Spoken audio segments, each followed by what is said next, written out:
Doctor साहब जी इमारत निकली है जोड़ा कर दे बिल्कुल नाल असी उहदे बारे जानकारी चाहुंदे हां कि बहुत विवाद चल रहा उस पर कुछ कह रहे हैं कि गुरु साहब के समय की हो सकती है, कुछ कह रहे हैं वो सुरंग है, कुछ कह रहे हैं कि वो पुरानी कंस्ट्रक्शन महाराजा रणजीत सिंह दे वेले दी है कि असल सच्चाई की है। हरमंदर साहब के प्रबंधक और जिन्होंने सोना लवाया सी ज्ञानी संत सिंह जी के परिवार की ऑफिशियल रेजिडेंस सी वो इत्थे रहिंदे सी। ये काफ़ी 5 मंजिला उच्ची इमारत सी, रणजीत सिंह के समय की सिख शाही की इमारत सी, बहुत वड्डी विशाल इमारत सी, लगभग 4000 गज तो ज़्यादा ही होगी, इस तो घट नहीं। और हरमंदर साहब के आले दुआले असीं कोई भी जगह खोदांगे तो सानू लगभग इहो जिहियां इमारतां मिलणगीਆਂ, उन्हां दे अवशेष मिलणगे, क्योंकि शहर अगे एक मंजिल डूंगा सी। ईवन जदों असीं दरबार साहब के सामने प्लाजा बनाया नवां 2012 13 14 च ऐसी कई इमारतां मिलियां सी, असीं उन्हां नूं ते प्रिजर्व कीता ही नहीं, लाइन दे विच बुंगे सीगे इधर तो स्टार्ट हो गए जिथे अंग्रेज़ों ने बुंगा बनाया अपना घंटा घर बनाया सीगा, उस तो स्टार्ट हो गए अगे नूं जांदे ने बुंगे। इहदे च भी किन्नी कि सच्चाई है कि इहनूं बुंगियां नाल भी जोड़िया जाए। इत्थे मैं जिक्रयोग गल दस दियां कि जिन्हां दी ये इमारत सी ज्ञानियां दी, उन्हां दा एक बुंगा हरमंदर साहब की परिक्रमा च भी सी, जिहदा नाम सी बुंगा भाई संत सिंह। वो बुंगे अलग सी, ये बुंगा अलग सी। 74 तो 84 बुंगे सी, रिटन फॉर्म दे च साडे कोल मिलदे 84, लेकिन फिजिकल फॉर्म दे च असीं 74 कन्फर्म करते सी कि इन्ने बुंगे सी। उन्हां दे मालक वक्-वक् सन, कुछ रियासतां सी। मैं तो इहो समझना बुंगे चलो पुरातन निशानियां सी, रहनियां चाहिदियां सी, लेकिन ये नहीं हो सकता कि श्रोमणी कमेटी प्रबंध कर रही होवे ते प्राइवेट बुंगे आले दुआले होण। ਤੇ ਬੁੰਗਿਆਂ ਦੇ ਵਿੱਚ ਕੁਝ ਵਿਦਿਆਲੇ ਵੀ ਹੁੰਦੇ ਸੀਗੇ ਅੰਮ੍ਰਿਤਸਰ ਦੇ ਵਿੱਚ, ਉਹਨਾਂ ਦੀ ਵੀ ਕਾਫੀ ਗਿਣਤੀ ਵੱਡੀ ਗਿਣਤੀ ਦੱਸੀ ਜਾਂਦੀ ਹੈ। ਕੀ ਲੱਗਦਾ ਹੈ ਕਿ ਬੁੰਗੇ ਖਤਮ ਹੋ ਗਏ, ਵਿਦਿਆਲੇ ਵੀ ਨਾਲ ਖਤਮ ਹੋ ਗਏ, ਉਸ ਤੋਂ ਬਾਅਦ ਕੋਈ ਪ੍ਰਬੰਧ ਨਹੀਂ ਹੋਇਆ, ਇਹਨੂੰ ਕਿੱਦਾਂ ਦੇਖਦੇ ਹੋ? ਇਹ ਕੋਈ ਰੈਕੋਗਨਾਈਜ਼ ਸਕੂਲ ਨਹੀਂ ਸਨ, ਨਾ ਹੀ ਇਹ ਧਾਰਮਿਕ ਵਿੱਦਿਆ ਦਿੰਦੇ ਸੀ। ਇਹ ਸਧਾਰਨ ਕਿਸਮ ਦੀ ਪ੍ਰਾਇਮਰੀ ਐਜੂਕੇਸ਼ਨ ਦੇ ਸਰੋਤ ਸਨ, ਜਿਹਦੇ 'ਚ ਪੜ੍ਹਨ ਵਾਲੇ ਬਹੁਤੇ ਬੱਚੇ ਗਰੀਬ ਘਰਾਂ ਦੇ ਸਨ। ਪਰੰਤੂ ਜਦੋਂ ਇਹਨਾਂ ਦਾ ਖਾਤਮਾ ਹੋਇਆ, ਜਦੋਂ ਇਹਨਾਂ ਨੂੰ ਢਾਇਆ ਗਿਆ, ਉਦੋਂ ਇਹ ਬਹੁਤ ਹੱਦ ਤੱਕ ਬੇਕਾਰ ਹੋ ਚੁੱਕੇ ਸੀਗੇ ਔਰ ਇਹੋ ਜਿਹੇ ਹਾਲਾਤ ਸੀਗੇ ਕਿ ਸ਼੍ਰੋਮਣੀ ਕਮੇਟੀ ਨੂੰ ਇੰਝ ਲੱਗਦਾ ਸੀਗਾ ਕਿ ਇਹ ਗੁਰੂ ਸਾਹਿਬ ਦੇ ਕੋਲ ਨਹੀਂ ਹੋਣੇ ਚਾਹੀਦੇ। ਉਸ ਸਮੇਂ ਦੇ ਨਾਲ ਨਾਲ ਉਹਨਾਂ 'ਚ ਨਿਗਾਰ ਆਉਣਾ ਜ਼ਰੂਰੀ ਗੱਲ ਹੈ। ਔਰ ਜਦੋਂ ਵੀ ਨਵਾਂ ਕੋਈ ਦਰਖਤ ਉੱਗਦਾ ਉਹਨੂੰ ਜਗ੍ਹਾ ਚਾਹੀਦੀ ਹੁੰਦੀ ਹੈ। ਸ਼੍ਰੋਮਣੀ ਕਮੇਟੀ ਸਿੱਖਾਂ ਦਾ ਲਾਇਆ ਨਵਾਂ ਬੂਟਾ ਸੀ, ਅੱਜ ਉਹ ਪੁੰਗਰ ਕੇ ਹਰਾ ਭਰਾ ਹੋ ਗਿਆ, ਵੱਡਾ ਹੋ ਗਿਆ। ਤੇ ਠੀਕ ਹੈ ਜੇ ਪੁਰਾਣੇ ਚਲੇ ਗਏ ਤੇ ਨਵੇਂ ਆ ਗਏ ਤੇ ਕਿਸੇ ਨੂੰ ਇਤਰਾਜ਼ ਨਹੀਂ ਹੋਣਾ ਚਾਹੀਦਾ। ਤੇ ਠੀਕ ਹੈ ਜੇ ਪੁਰਾਣੇ ਚਲੇ ਗਏ ਤੇ ਨਵੇਂ ਆ ਗਏ ਤੇ ਕਿਸੇ ਨੂੰ ਇਤਰਾਜ਼ ਨਹੀਂ ਹੋਣਾ ਚਾਹੀਦਾ। ਇੱਥੇ ਮਹਾਰਾਜਾ ਰਣਜੀਤ ਸਿੰਘ ਨੇ ਦੀਵਾਰ ਬਣਾਈ ਹੋਈ ਸੀਗੀ ਪੂਰੇ ਸ਼ਹਿਰ ਨੂੰ ਕਵਰ ਕਰਨ ਦੇ ਲਈ, ਉਹਦੇ ਕੁਝ ਅੰਸ਼ ਸਾਨੂੰ ਅੱਜ ਲੱਭਦੇ ਨੇ, ਉਹ ਵੀ ਅੰਗਰੇਜ਼ਾਂ ਦੇ ਦੁਆਰਾ ਢਾਹ ਦਿੱਤੇ। ਰਣਜੀਤ ਸਿੰਘ ਨੇ ਜਿਹੜੀ ਦੀਵਾਰ ਬਣਾਈ ਸੀ ਉਹ ਬਹੁਤ ਵੱਡੀ ਤੇ ਬਹੁਤ ਚੌੜੀ ਸੀ। ਉਹ ਤਕਰੀਬਨ ਐਡੀ ਚੌੜੀ ਸੀ ਕਿ ਉਹ 'ਤੇ 2 ਭਰੇ ਹੋਏ ਗੱਡੇ ਬਰਾਬਰ ਲੱਗਦੇ ਸੀ। ਉਹ ਮਿੱਟੀ ਦੀ ਦੀਵਾਰ ਸੀ। ਉਹਨੂੰ ਅੰਗਰੇਜ਼ਾਂ ਨੇ, ਉਹ ਕਿਲ੍ਹੇਬੰਦੀ ਸੀ ਜਿਹਨੂੰ ਅੰਗਰੇਜ਼ਾਂ ਨੇ ਢਾਹ ਦਿੱਤਾ ਸੀ, ਉਹਦੀ ਥਾਂ 'ਤੇ ਇੱਕ ਪਤਲੀ ਜਿਹੀ ਦੀਵਾਰ ਬਣਾ ਦਿੱਤੀ ਸੀ, ਜਿਹੜੀ ਨਿਸ਼ਾਨੀ ਸੀ 12 ਦਰਵਾਜ਼ਿਆਂ ਦੀ। ਅੱਜ ਅੰਮ੍ਰਿਤਸਰ ਦੇ ਵਿੱਚ ਜੋੜਾ ਘਰ ਦੇ ਕੋਲ ਅਸੀਂ ਤੁਹਾਨੂੰ ਦਿਖਾਇਆ ਕਿ ਜਦੋਂ ਕੰਸਟਰਕਸ਼ਨ ਉੱਥੇ ਨੀਚੇ ਜਿਹੜਾ ਆ ਭਵਨ ਜਿਹੜਾ ਉਹ ਨਿਕਲਦਾ ਹੈ, ਇਮਾਰਤ ਜਿਹੜੀ ਨਿਕਲਦੀ ਹੈ, ਔਰ ਉਸ ਇਮਾਰਤ ਦਾ ਕਿੰਨਾ ਕੁ ਸੰਬੰਧ ਸਿੱਖਾਂ ਦੇ ਨਾਲ ਹੈ, ਸਿੱਖ ਵਿਰਾਸਤ ਦੇ ਨਾਲ ਹੈ, ਇਤਿਹਾਸ ਦੇ ਨਾਲ ਹੈ। ਸੋ ਅਸੀਂ ਪਹੁੰਚੇ ਹਾਂ ਇੱਥੇ ਅੰਮ੍ਰਿਤਸਰ ਦੇ ਵਿੱਚ ਦਰਬਾਰ ਸਾਹਿਬ ਦੇ ਬਿਲਕੁਲ ਸਾਹਮਣੇ ਡਾਕਟਰ ਦਵਿੰਦਰਪਾਲ ਸਿੰਘ ਜੀ, ਜਿਨ੍ਹਾਂ ਨੇ PhD ਕੀਤੀ ਹੋਈ ਹੈ ਅੰਮ੍ਰਿਤਸਰ ਦੇ ਉੱਪਰ ਵੀ। ਸੋ ਬੁੱਕਸ ਵੀ ਜਿਹੜੀਆਂ ਉਹ ਕਾਫੀ ਲਿਖ ਚੁੱਕੇ ਨੇ। ਇਹਨਾਂ ਵਿੱਚੋਂ ਇੱਕ ਬੁੱਕ ਇਹ ਵੀ ਹੈਗੀ ਆ the golden temple and the city of Amritsar. So Amritsar ਦੇ ਵਿੱਚ ਬਾਰੇ ਕਾਫੀ ਜਾਣਕਾਰੀ ਰੱਖਦੇ ਨੇ, ਪੁਰਾਤਨ ਕੀ ਇੱਥੇ ਸੀਗਾ, ਬਹੁਤ ਕੁਛ ਇਹਨਾਂ ਨੇ ਪੜ੍ਹਿਆ ਹੈ, ਲਿਖਿਆ ਹੈ, ਔਰ ਸਾਨੂੰ ਵੀ ਅੱਜ ਬਹੁਤ ਕੁਛ ਇਹਨਾਂ ਤੋਂ ਸਿੱਖਣ ਨੂੰ ਮਿਲਦਾ। ਅਸੀਂ ਜਾਣਦੇ ਹਾਂ ਕਿ ਜਿਹੜਾ ਇਹ ਜੋੜਾ ਘਰ ਦੇ ਵਿੱਚ ਇਮਾਰਤ ਨਿਕਲੀ ਹੈਗੀ ਆ ਉਹਦੀ ਅਸਲ ਸੱਚਾਈ ਕੀ ਹੈਗੀ, ਕਿਉਂਕਿ SGPC ਵੀ ਉਸ ਦਾ ਪਤਾ ਲਗਾਉਣ ਦੀ ਕੋਸ਼ਿਸ਼ ਕਰ ਰਹੀ ਹੈ ਕਿ ਉੱਥੇ ਕੀ ਹੈਗਾ। ਸਭ ਤੋਂ ਪਹਿਲਾਂ ਤਾਂ ਵਾਹਿਗੁਰੂ ਜੀ ਕਾ ਖਾਲਸਾ, ਵਾਹਿਗੁਰੂ ਜੀ ਕੀ ਫਤਿਹ ਜੀ। ਡਾਕਟਰ ਸਾਹਿਬ ਜਿਹੜੀ ਇਮਾਰਤ ਨਿਕਲੀ ਹੈ ਜੋੜਾ ਘਰ ਦੇ ਬਿਲਕੁਲ ਨਾਲ, ਅਸੀਂ ਉਹਦੇ ਬਾਰੇ ਜਾਣਕਾਰੀ ਚਾਹੁੰਦੇ ਹਾਂ ਕਿ ਬਹੁਤ ਵਿਵਾਦ ਚੱਲ ਰਿਹਾ ਉਸ 'ਤੇ। ਕੁਝ ਕਹਿ ਰਹੇ ਨੇ ਕਿ ਉਹ ਗੁਰੂ ਸਾਹਿਬ ਦੇ ਸਮੇਂ ਦੀ ਹੋ ਸਕਦੀ ਹੈ, ਕੁਝ ਕਹਿ ਰਹੇ ਨੇ ਉਹ ਸੁਰੰਗ ਹੈ, ਕੁਝ ਕਹਿ ਰਹੇ ਨੇ ਕਿ ਉਹ ਪੁਰਾਣੀ ਕੰਸਟਰਕਸ਼ਨ ਮਹਾਰਾਜਾ ਰਣਜੀਤ ਸਿੰਘ ਦੇ ਵੇਲੇ ਦੀ ਹੈ। ਕਿ ਅਸਲ ਸੱਚਾਈ ਕੀ ਹੈਗੀ, ਤੁਹਾਨੂੰ ਕੀ ਲੱਗਦਾ ਹੈ? ਦੇਖੋ ਜੀ, ਮੈਂ ਆਪਣੇ ਅਨੁਭਵ ਦੇ ਉੱਤੇ ਕਹਿ ਸਕਦਾ ਕਿ ਮਹਾਰਾਜਾ ਰਣਜੀਤ ਸਿੰਘ ਜੀ ਦੇ ਸਮੇਂ ਦੀ ਇਮਾਰਤ ਸੀ, ਔਰ ਇਸ ਇਮਾਰਤ ਦੇ ਵਿੱਚ ਮੈਂ ਕਈ ਵਾਰੀ ਵਿਜ਼ਿਟ ਵੀ ਕੀਤਾ ਸੀ। ਇੱਥੋਂ ਦੇ ਰਹਿਣ ਵਾਲੇ ਮੇਰੇ ਜਾਣਕਾਰ ਸੀ। ਇਸ ਇਮਾਰਤ ਦਾ ਨਾਂ ਸੀ ਬੁੰਗਾ ਗਿਆਨੀਆਂ, ਜਿਹੜਾ ਹਰਮੰਦਰ ਸਾਹਿਬ ਦੇ ਪ੍ਰਬੰਧਕ ਔਰ ਜਿਨ੍ਹਾਂ ਨੇ ਸੋਨਾ ਲਵਾਇਆ ਸੀ ਗਿਆਨੀ ਸੰਤ ਸਿੰਘ ਜੀ ਦੇ ਪਰਿਵਾਰ ਦੀ ऑफिशियल ਰੈਜ਼ੀਡੈਂਸ ਸੀ, ਉਹ ਇੱਥੇ ਰਹਿੰਦੇ ਸੀ। ਔਰ ਉਹਨਾਂ ਦੇ ਬੇਟੇ ਗੁਰਮੁਖ ਸਿੰਘ, ਗਿਆਨੀ ਗੁਰਬਖਸ਼ ਸਿੰਘ, ਹੋਰ ਸਾਰੇ ਇੱਥੇ ਰਹਿੰਦੇ ਰਹੇ ਆ। ਔਰ ਇਹ ਪਰਿਵਾਰ ਇਸ ਇਮਾਰਤ ਨੂੰ 1988 ਦੇ ਵਿੱਚ ਛੱਡ ਕੇ ਗਿਆ, ਜਦੋਂ ਗਲਿਆਰਾ ਸਕੀਮ ਦੇ ਵਿੱਚ ਇਸ ਇਮਾਰਤ ਨੂੰ ਅਕਵਾਇਰ ਕੀਤਾ ਗਿਆ। ਕਾਫੀ ਸਾਲ ਇਹ ਇਮਾਰਤ ਇੱਦਾਂ ਹੀ ਖੜੀ ਰਹੀ ਕਿਉਂਕਿ ਮਿਊਜ਼ੀਅਮ ਬਣਾਉਣ ਦੀ ਸੰਭਾਵਨਾ ਸੀ। ਫਿਰ ਇਹਨੂੰ ਗਿਰਾਤਾ ਗਿਆ 1991-92 ਦੇ ਵਿੱਚ। ਇਹ ਕਾਫੀ 5 ਮੰਜ਼ਲਾ ਉੱਚੀ ਇਮਾਰਤ ਸੀ। ਰਣਜੀਤ ਸਿੰਘ ਦੇ ਸਮੇਂ ਦੀ ਸਿੱਖ ਸ਼ਾਹੀ ਦੀ ਇਮਾਰਤ ਸੀ। ਬਹੁਤ ਵੱਡੀ ਵਿਸ਼ਾਲ ਇਮਾਰਤ ਸੀ, ਲਗਭਗ 4000 ਗਜ ਤੋਂ ਜ਼ਿਆਦਾ ਹੀ ਹੋਵੇਗੀ, ਇਸ ਤੋਂ ਘੱਟ ਨਹੀਂ।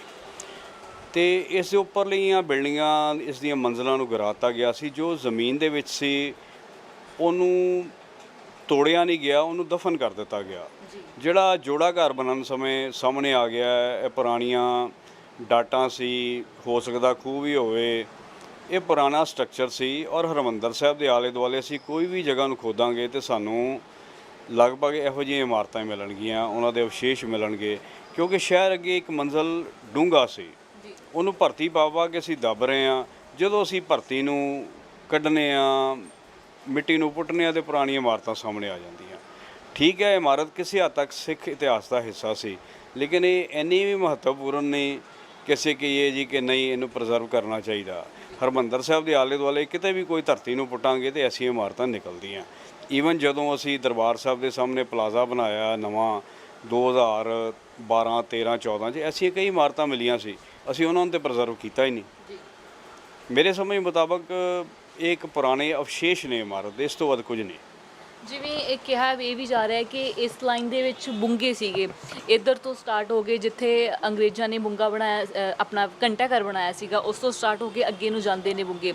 ਇਹਦੇ 'ਚ ਵੀ ਕਿੰਨੀ ਕੁ ਸੱਚਾਈ ਹੈ ਕਿ ਇਹਨੂੰ ਬੁੰਗਿਆਂ ਨਾਲ ਵੀ ਜੋੜਿਆ ਜਾ ਰਿਹਾ? ਦੇਖੋ, ਇਹਦਾ ਨਾਂ ਸੀ ਬੁੰਗਾ ਗਿਆਨੀਆਂ, ਲੇਕਿਨ ਇਹ ਹਰਿਮੰਦਰ ਸਾਹਿਬ ਦੇ ਪਰਿਕਰਮਾ ਦੇ ਬੁੰਗਿਆਂ 'ਚੋਂ ਇੱਕ ਨਹੀਂ ਸੀ। ਬੁੰਗੇ ਜਿਹੜੇ ਸੀ ਹਰਿਮੰਦਰ ਸਾਹਿਬ ਦੇ ਸਰੋਵਰ ਦੇ ਚਾਰੇ ਪਾਸੇ ਸੀ, ਸਿਰਫ ਇੱਕ ਪਾਸੇ ਨਹੀਂ ਸੀ। ਹਾਂ, ਇੱਕ ਪਾਸੇ ਦਾ ਬੁੰਗਾ ਤੋੜ ਕੇ ਉੱਥੇ ਕਲੌਕ ਟਾਵਰ ਅੰਗਰੇਜ਼ਾਂ ਨੇ ਬਣਾਇਆ ਸੀ 1865 ਦੇ ਵਿੱਚ, ਜਿਹਦਾ ਰਿਟਨ ਇਤਿਹਾਸ ਮਿਲਦਾ। ਲੇਕਿਨ ਹੋਰ ਬੁੰਗੇ ਵੀ ਸੀ ਜਿਹੜੇ ਹਟਵੇਂ ਸੀ। ਇਹ ਜਿਹੜਾ ਬੁੰਗਾ ਬੁਰਜ ਗਿਆਨੀਆਂ ਸੀ, ਇਹ ਬੁਰਜ ਸੀ, ਇਹਨੂੰ ਬੁੰਗਾ ਵੀ ਕਹਿੰਦੇ ਸੀ ਕਿਉਂਕਿ ਇਹਦੀ ਦਿੱਖ ਪੁਰਾਣੀ ਸੀ। ਪਰ ਇਹ ਹਰਿਮੰਦਰ ਸਾਹਿਬ ਦੇ ਬੁੰਗਿਆਂ 'ਚੋਂ ਨਹੀਂ ਸੀ। ਇੱਥੇ ਮੈਂ ਜ਼ਿਕਰਯੋਗ ਗੱਲ ਦੱਸ ਦਿਆਂ ਕਿ ਜਿਨ੍ਹਾਂ ਦੀ ਇਹ ਇਮਾਰਤ ਸੀ ਗਿਆਨੀਆਂ ਦੀ, ਉਹਨਾਂ ਦਾ ਇੱਕ ਬੁੰਗਾ ਹਰਿਮੰਦਰ ਸਾਹਿਬ ਦੀ ਪਰਿਕਰਮਾ 'ਚ ਵੀ ਸੀ, ਜਿਹਦਾ ਨਾਂ ਸੀ ਬੁੰਗਾ ਭਾਈ ਸੰਤ ਸਿੰਘ। ਉਹ ਬੁੰਗੇ ਅਲੱਗ ਸੀ, ਇਹ ਬੁੰਗਾ ਅਲੱਗ ਸੀ। ਤਕਰੀਬਨ ਕਿੰਨੇ ਕੁ ਬੁੰਗੇ ਸੀ ਜੇ ਅਸੀਂ ਗੱਲ ਕਰਦੇ ਹਾਂ, ਜੇ ਅੱਜ ਅਸੀਂ ਬੁੰਗਿਆਂ 'ਤੇ ਹੀ ਪਹੁੰਚ ਚੁੱਕੇ ਹਾਂ ਹਰਿਮੰਦਰ ਸਾਹਿਬ ਦੀ ਪਰਿਕਰਮਾ ਦੇ ਆਲੇ ਦੁਆਲੇ? ਦੇਖੋ, ਜਿਤਨੇ ਵੀ ਬੁੰਗੇ ਸੀ ਇਹ 1945-50 ਤੱਕ ਇੰਟੈਕਟ ਸੀ, ਬਿਲਕੁਲ ਠੀਕ ਸੀ। ਇਹਦੇ 'ਚ ਕੋਈ ਤੋੜ ਭੰਨ ਨਹੀਂ ਸੀ ਹੋਈ ਕਿਉਂਕਿ ਪਰਿਕਰਮਾ ਅੱਗੇ ਬਹੁਤ ਭੀੜੀ ਸੀ, ਨਿੱਕੀ ਸੀ, ਮੀਂਹ ਹਨੇਰੀ ਆ ਜਾਵੇ ਸਿਰ ਲੁਕਾਉਣ ਨੂੰ ਜਗ੍ਹਾ ਨਹੀਂ ਸੀ ਮਿਲਦੀ। ਤੇ ਸ਼੍ਰੋਮਣੀ ਕਮੇਟੀ ਨੇ ਇਹ ਸਾਰੀਆਂ ਪ੍ਰਾਈਵੇਟ ਪ੍ਰਾਪਰਟੀਆਂ ਸੀ ਬੁੰਗੇ। ਸ਼੍ਰੋਮਣੀ ਕਮੇਟੀ ਨੇ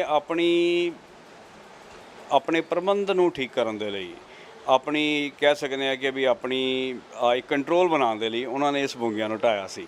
ਸੰਗਤ ਦੀ ਸਹੂਲਤ ਵਾਸਤੇ ਵੀ ਸੀ ਕਿ ਪਰਿਕਰਮਾ ਚੌੜੀ ਕਰ ਦਿੱਤੀ ਜਾਵੇ, ਮੀਂਹ ਹਨੇਰੀ ਆਵੇ, ਵਰਾਂਡੇ ਬਣ ਜਾਣ। ਇੱਥੇ ਤਕਰੀਬਨ 74 ਤੋਂ 84 ਬੁੰਗੇ ਸੀ। ਰਿਟਨ ਫਾਰਮ ਦੇ 'ਚ ਸਾਡੇ ਕੋਲ ਮਿਲਦੇ 84, ਲੇਕਿਨ ਫਿਜ਼ੀਕਲ ਫਾਰਮ ਦੇ 'ਚ ਅਸੀਂ 74 ਕਨਫਰਮ ਕਰਦੇ ਸੀ ਕਿ ਇੰਨੇ ਬੁੰਗੇ ਸੀ। ਉਹਨਾਂ ਦੇ ਮਾਲਕ ਵੱਖ-ਵੱਖ ਸਨ, ਕੁਝ ਰਿਆਸਤਾਂ ਸੀ, ਜਿਸ ਤਰ੍ਹਾਂ ਘੰਟੇ ਘਰ ਵਾਲੇ ਪਾਸੇ ਮਲਵਈ ਬੁੰਗਾ ਸੀ। ਫਿਰ ਉਸ ਤੋਂ ਅੱਗੇ ਰਾਮਗੜੀਆਂ ਦਾ ਬੁੰਗਾ, ਫਿਰ ਉਦਾਸੀਆਂ ਦਾ ਬੁੰਗਾ, ਫਿਰ ਪਠਾਨੀਆਂ ਦਾ ਬੁੰਗਾ, ਫਿਰ ਇਹਦੇ ਵਿੱਚ ਕਈ ਸਾਡੇ ਰਵਾਇਤੀ ਬੁੰਗੇ, ਸ਼ਹੀਦ ਬੁੰਗੇ ਵਾਲੀ ਵੀ ਜਗ੍ਹਾ ਆ ਜਾਂਦੀ ਸੀ, ਝੰਡੇ ਬੁੰਗੇ ਦੀ ਵੀ ਆ ਜਾਂਦੀ ਸੀ। ਅਕਾਲ ਤਖਤ ਦੇ ਬਿਲਕੁਲ ਨਾਲ ਧਿਆਨ ਸਿੰਘ ਡੋਗਰੇ ਦਾ ਬੁੰਗਾ ਸੀ, ਉਹਦੇ ਨਾਲ ਬਿਲਕੁਲ ਮਹਾਰਾਜਾ ਸ਼ੇਰ ਸਿੰਘ ਦਾ ਬੁੰਗਾ ਸੀ, ਲਿਖਾਰੀਆਂ ਦਾ ਬੁੰਗਾ ਸੀ, ਸੋਢੀਆਂ ਦਾ ਬੁੰਗਾ ਸੀ। ਇਸ ਤਰ੍ਹਾਂ ਬੁੰਗੇ ਬਹੁਤ ਸਾਰੇ ਸਨ, ਲੇਕਿਨ ਉਹਨਾਂ ਸਾਰਿਆਂ ਦੇ ਮਾਲਕ ਪ੍ਰਾਈਵੇਟ ਸਨ, ਜਿਹੜੇ ਇੱਕ ਤਰ੍ਹਾਂ ਨਾਲ ਸ਼੍ਰੋਮਣੀ ਕਮੇਟੀ ਦੇ ਪੈਰਲਲ ਚੱਲਦੇ ਸੀ, ਜਿਨ੍ਹਾਂ ਨੂੰ ਸ਼੍ਰੋਮਣੀ ਕਮੇਟੀ ਰੋਕ ਨਹੀਂ ਸਕਦੀ ਸੀ। ਔਰ ਸ਼੍ਰੋਮਣੀ ਕਮੇਟੀ ਦੇ ਪ੍ਰਧਾਨ ਔਰ ਅਕਾਲ ਤਖਤ ਦੇ ਜਥੇਦਾਰ ਰਹੇ ਨੇ ਮੋਹਨ ਸਿੰਘ ਨਾਗੋਕੇ।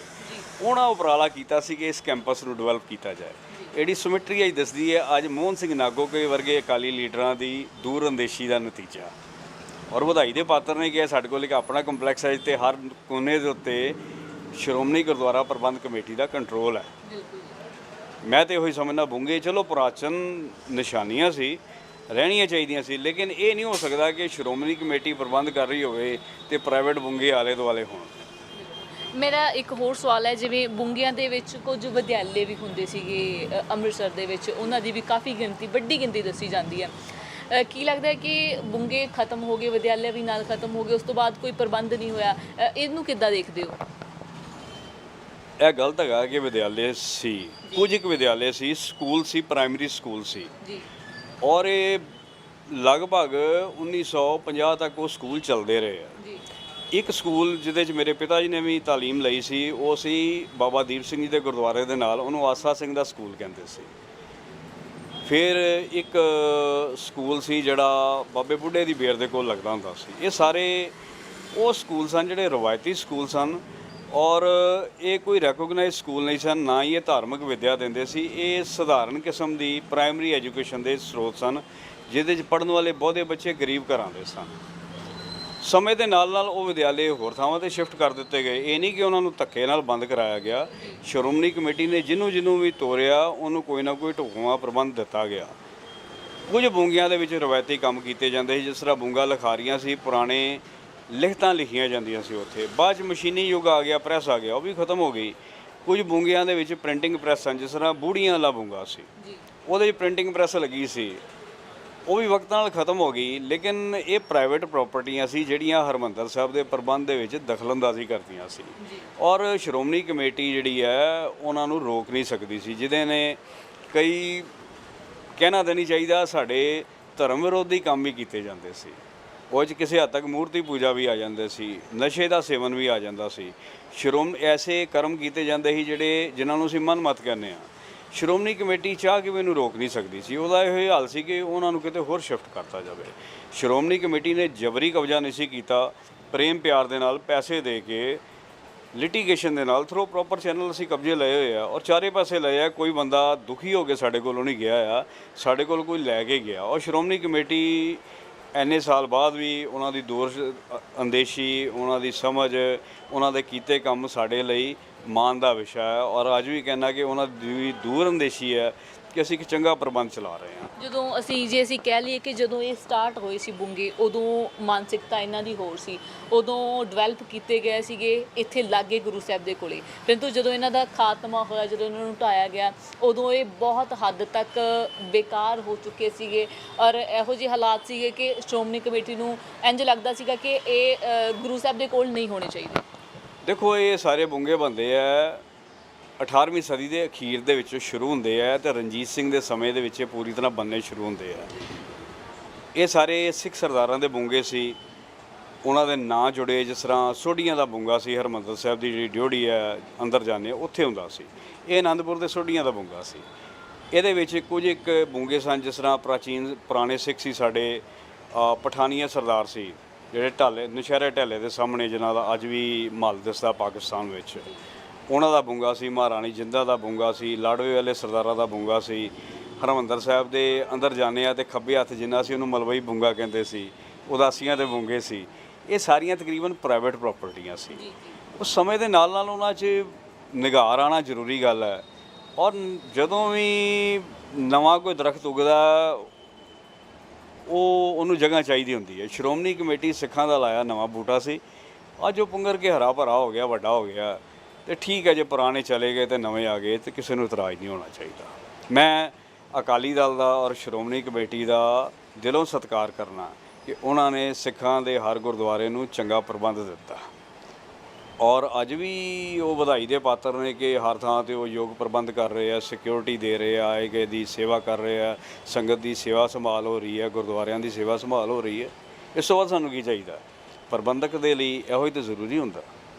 ਮੇਰਾ ਇੱਕ ਹੋਰ ਸਵਾਲ, ਤੁਸੀਂ ਮਹਾਰਾਣੀ ਜਿੰਦ ਕੌਰ ਦੇ ਬੁੰਗੇ ਦੀ ਗੱਲ ਕੀਤੀ ਹੈ, ਤੁਸੀਂ ਸਾਨੂੰ ਇੱਥੋਂ ਦੱਸ ਸਕਦੇ ਹੋ? ਸਾਹਮਣੇ ਅਸੀਂ ਬੈਠੇ ਹੋਏ ਹਾਂ, ਵੀ ਮਹਾਰਾਣੀ ਜਿੰਦ ਕੌਰ ਦਾ ਬੁੰਗਾ ਇੱਥੇ ਬਿਲਕੁਲ ਸਾਹਮਣੇ ਸੀਗਾ ਜਾਂ ਕਿਸੇ ਹੋਰ ਤਰਫ? ਮਹਾਰਾਣੀ ਜਿੰਦਾਂ ਦਾ ਬੁੰਗਾ ਜਿਹੜਾ ਸੀ ਉਹ ਬਿਲਕੁਲ ਇਨਫੋਰਮੇਸ਼ਨ ਵਾਲੀ ਜਗ੍ਹਾ ਦੇ ਉੱਤੇ ਸੀ। ਹਾਂਜੀ, ਉਸ ਜਗ੍ਹਾ 'ਤੇ ਸੀ। ਥੋੜਾ ਅੱਗੇ ਜਾ ਕੇ ਜ਼ਰੂਰ ਦਿਖਾਇਆ ਜਾਵੇ ਉਸ ਨੂੰ, ਇਨਫੋਰਮੇਸ਼ਨ ਸਾਹਮਣੇ। ਇਹ ਲਗਭਗ ਸਮਝ ਲਓ ਕਿ ਜਿੱਥੇ ਬਾਬੇ ਬੁੱਢੇ ਦੀ ਬੇਰ ਹੈ ਉਹਦੇ ਸਾਹਮਣੇ ਸੀ ਤੇ ਉਹਨੂੰ ਢਾਹ ਕੇ 1860 ਦੇ ਵਿੱਚ 2-3 ਬੁੰਗੇ ਢਾਏ ਗਏ ਸੀ। ਇੱਕ ਲਾਡੋਵਾਲੀਏ ਦਾ ਬੁੰਗਾ ਸੀ, ਇੱਕ ਬੁੰਗਾ ਮਹਾਰਾਣੀ ਜਿੰਦਾਂ ਦਾ ਸੀ, ਕਿਉਂਕਿ ਉਸ ਟਾਈਮ ਤੇ ਸਭ ਤੋਂ ਖੂਬਸੂਰਤ ਬੁੰਗਾ ਸੀ ਉਹ ਮਹਾਰਾਣੀ ਜਿੰਦਾਂ ਦਾ ਸੀ।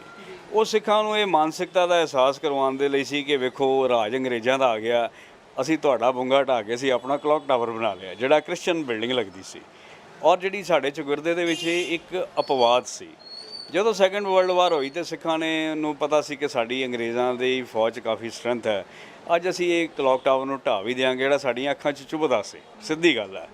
ਹਰਮੰਦਰ ਦੇ ਬਰਾਬਰ, ਅਕਾਲ ਤਖਤ ਦੇ ਬਰਾਬਰ, ਹੋਰ ਗੁਰਦੁਆਰਿਆਂ ਦੇ ਬਰਾਬਰ ਇੱਕ ਚੀਜ਼ ਖੜੀ ਹੋਵੇ ਜਿਹੜੀ ਵਿਦੇਸ਼ੀ ਹੋਵੇ, ਉਹ ਸਾਨੂੰ ਪਸੰਦ ਨਹੀਂ ਸੀ। ਉਹ ਅਸੀਂ ਢਾਤਾ 1940-41 ਚ ਢਾਇਆ, ਤੇ ਉਹਦੀ ਥਾਂ ਤੇ ਅਸੀਂ ਦੋ ਆਪਣੇ ਰਵਾਇਤੀ ਘੰਟਾ ਘਰ ਬਣਾ ਲਏ। ਠੀਕ ਹੈ, ਇਹ ਸ਼੍ਰੋਮਣੀ ਕਮੇਟੀ ਦਾ ਤੇ ਅਕਾਲੀ ਦਲ ਦਾ ਬਿਲਕੁਲ, ਬਲਕਿ ਸਮੁੱਚੇ ਸਿੱਖ ਜਗਤ ਦਾ ਫੈਸਲਾ, ਇਹ ਬਿਲਕੁਲ ਠੀਕ ਫੈਸਲਾ ਸੀ। ਇੱਕ ਜਿਹੜਾ ਪੁਰਾਤਨ ਜਿਹੜਾ ਸੀਗਾ, ਪੁਰਾਣਾ ਜਿਹੜਾ ਸੀਗਾ ਦੀਵਾਰ, ਇਹ ਤਾਂ ਬਾਅਦ ਦੇ ਵਿੱਚ ਬਣਾਏ ਗਏ ਸਿੱਖਾਂ ਦੇ ਵੱਲੋਂ 1940-42 ਤੋਂ ਬਾਅਦ, ਜਦੋਂ ਘੰਟਾ ਘਰ ਹਟਾਇਆ ਗਿਆ। ਉਸ ਤੋਂ ਬਾਅਦ ਪਹਿਲਾਂ ਜਿੱਥੇ ਹੁਣ ਜੋੜਾ ਘਰ ਬਣ ਰਿਹਾ ਹੈ, ਬਿਲਕੁਲ ਉਸੇ ਜਗ੍ਹਾ ਤੇ ਜਿੱਥੇ ਗੁਰੂ ਤੇਗ ਬਹਾਦਰ ਪਾਤਸ਼ਾਹ ਜੀ ਦਾ ਥੜਾ ਸਾਹਿਬ ਗੁਰਦੁਆਰਾ ਬਣਿਆ ਹੋਇਆ, ਉਸ ਜਗ੍ਹਾ ਦੇ ਉੱਪਰ ਉਹਨਾਂ ਦੀਵਾਰ ਸੀਗਾ ਅੰਦਰ, ਮੇਨ ਐਂਟਰੈਂਸ ਜਿਸ ਨੂੰ ਕਿਹਾ ਜਾਂਦਾ। ਨਹੀਂ, ਮੇਨ ਐਂਟਰੈਂਸ ਤੇ ਕਲੌਕ ਟਾਵਰ ਸੀ। ਜੀ, ਅੰਗਰੇਜ਼ਾਂ ਨੇ ਕਲੌਕ ਟਾਵਰ ਨੂੰ ਹੀ ਮੇਨ ਐਂਟਰੈਂਸ ਬਣਾਇਆ ਸੀ। ਰਣਜੀਤ ਸਿੰਘ ਦੇ ਸਮੇਂ ਇਹ ਪੱਛਮ ਵਾਲੇ ਪਾਸੇ ਸੀ। ਰਣਜੀਤ ਸਿੰਘ ਦੇ ਸਮੇਂ ਉਹ ਵਾਲੀ ਐਂਟਰੈਂਸ ਨਹੀਂ, ਉਹ ਉੱਤਰੀ ਬਾਈ ਪੈ ਜਾਂਦੀ ਹੈ ਜਿੱਥੇ ਇਹ ਜਗ੍ਹਾ ਲੱਭਦੀ ਹੈ। ਇਹ ਤੇ ਬਾਜ਼ਾਰ ਦੇ ਵਿੱਚ ਸੀ, ਹਟਵੀਂ ਸੀ। ਜੀ, ਇਹਦਾ ਹਰਮੰਦਰ ਸਾਹਿਬ ਦੀ ਪਰਿਕਰਮਾ ਦੇ ਨਾਲ ਕੋਈ ਸੰਬੰਧ ਨਹੀਂ ਸੀ ਹੈਗਾ। ਹਰਮੰਦਰ ਸਾਹਿਬ ਪਰਿਕਰਮਾ ਦੇ ਨਾਲ ਉਹਦਾ ਕੋਈ ਸੰਬੰਧ ਨਹੀਂ ਸੀ। ਇੱਕ ਹੋਰ ਵੀ ਬੜੀ ਵੱਡੀ ਗੱਲ, ਜਿਵੇਂ ਆਪਾਂ ਮਹਾਰਾਣੀ ਜਿੰਦ ਕੌਰ ਦੀ ਗੱਲ ਕੀਤੀ ਹੈਗੀ, ਇੱਥੇ ਮਹਾਰਾਜਾ ਰਣਜੀਤ ਸਿੰਘ ਨੇ ਦੀਵਾਰ ਬਣਾਈ ਹੋਈ ਸੀ ਕਿ ਪੂਰੇ ਸ਼ਹਿਰ ਨੂੰ ਕਵਰ ਕਰਨ ਦੇ ਲਈ। ਉਹਦੇ ਕੁਝ ਅੰਸ਼ ਸਾਨੂੰ ਅੱਜ ਲੱਭਦੇ ਨੇ, ਉਹ ਵੀ ਅੰਗਰੇਜ਼ਾਂ ਦੇ ਦੁਆਰਾ ਢਾਹ ਦਿੱਤੇ ਗਏ ਸੀ। ਨਹੀਂ, ਰਣਜੀਤ ਸਿੰਘ ਨੇ ਜਿਹੜੀ ਦੀਵਾਰ ਬਣਾਈ ਸੀ ਉਹ ਬਹੁਤ ਵੱਡੀ ਤੇ ਬਹੁਤ ਚੌੜੀ ਸੀ। ਉਹ ਤਕਰੀਬਨ ਐਡੀ ਚੌੜੀ ਸੀ ਕਿ ਉਹ ਤੇ ਦੋ ਭਰੇ ਹੋਏ ਗੱਡੇ ਬਰਾਬਰ ਲੰਘਦੇ ਸੀ। ਉਹ ਮਿੱਟੀ ਦੀ ਦੀਵਾਰ ਸੀ। ਉਹਨੂੰ ਅੰਗਰੇਜ਼ਾਂ ਨੇ, ਉਹ ਕਿਲ੍ਹੇਬੰਦੀ ਸੀ ਜਿਹਨੂੰ ਅੰਗਰੇਜ਼ਾਂ ਨੇ ਢਾਹਤਾ ਸੀ, ਉਹਦੀ ਥਾਂ ਤੇ ਇੱਕ ਪਤਲੀ ਜਿਹੀ ਦੀਵਾਰ ਬਣਾਤੀ ਸੀ ਜਿਹੜੀ ਨਿਸ਼ਾਨੀ ਸੀ 12 ਦਰਵਾਜ਼ਿਆਂ ਦੀ। ਉਹ ਅੰਗਰੇਜ਼ਾਂ ਦੀ ਬਣਾਈ, ਉਹਦੇ ਕੋਈ ਨਿਸ਼ਾਨ ਲੱਭਦੇ ਆ। ਰਣਜੀਤ ਸਿੰਘ ਦੀ ਜਿਹੜੀ ਬਣਾਈ ਦੀਵਾਰ ਦਾ ਕੋਈ ਨਿਸ਼ਾਨ ਨਹੀਂ ਲੱਭਦਾ, ਉਹ ਤੇ ਤਹਿਸ ਨਹਿਸ ਕਰਤੀ ਗਈ ਸੀ। ਸੋ ਬਹੁਤ ਬਹੁਤ ਧੰਨਵਾਦ ਕਿ ਤੁਸੀਂ ਸਾਨੂੰ ਬਹੁਤ ਵੱਡੀ ਇਨਫੋਰਮੇਸ਼ਨ ਜਿਹੜੀ ਹੈ ਸ਼ਹਿਰ ਦੇ ਨਾਲ ਸੰਬੰਧਿਤ ਇਹਨਾਂ ਨੇ ਸਾਨੂੰ ਡਾਕਟਰ ਸਾਹਿਬ ਨੇ ਦਿੱਤੀ ਹੈ। ਸੋ ਅਜੇ ਐਸਜੀਪੀਸੀ ਦੇ ਵੱਲੋਂ ਕੁਝ ਮਾਹਿਰਾਂ ਨੂੰ ਬੁਲਾਇਆ ਵੀ ਜਾਣਾ ਹੈ। ਸੋ ਜਿਹੜੀ ਜਿਸ ਤਰ੍ਹਾਂ ਇਹਨਾਂ ਨੇ ਕਿਹਾ ਹੈ ਕਿ ਉੱਥੇ ਕਿਹੜਾ ਬੁੰਗਾ ਸੀਗਾ ਜਾਂ ਕਿਹੜੀ ਇਮਾਰਤ ਸੀਗੀ, ਉਸੇ ਦੇ ਅਕੋਰਡਿੰਗ ਜੇ ਮਤਲਬ ਇਹਨਾਂ ਨੇ ਉੱਥੇ ਜਾ ਕੇ ਵੀ ਦੇਖਿਆ ਹੋਇਆ ਹੈ ਕਿ ਇਮਾਰਤ ਨੂੰ ਪ੍ਰੋਪਰ ਤਰੀਕੇ ਨਾਲ, ਪੂਰਨ ਤਰੀਕੇ ਦੇ ਨਾਲ ਜਾਣਦੇ ਨੇ ਉਹ ਕਿਸ ਤਰ੍ਹਾਂ ਦੀ ਇਮਾਰਤ ਸੀਗੀ ਔਰ ਕਿਸ ਦੀ ਸੀਗੀ। ਸੋ ਤੁਸੀਂ ਉਹ ਜਾਣਕਾਰੀ ਸਾਰੀ ਹਾਸਿਲ ਕਰ ਲਈ ਹੈ। ਸੋ ਐਸਜੀਪੀਸੀ ਦੇ ਕੋਲ ਜਿਹੜੇ ਮਾਹਿਰ ਆਉਂਦੇ ਨੇ ਉਹ ਕੀ ਦੱਸਦੇ ਨੇ ਉਹ ਵੀ ਦੇਖਣਾ ਹੋਵੇਗਾ। ਤੁਸੀਂ ਦੇਖ ਰਹੇ ਹੋ KTV UK। ਕੈਮਰਾਮੈਨ ਗੁਰਦਿਆਲ ਦੇ ਨਾਲ ਪ੍ਰਵਿੰਦਰ ਕੌਰ।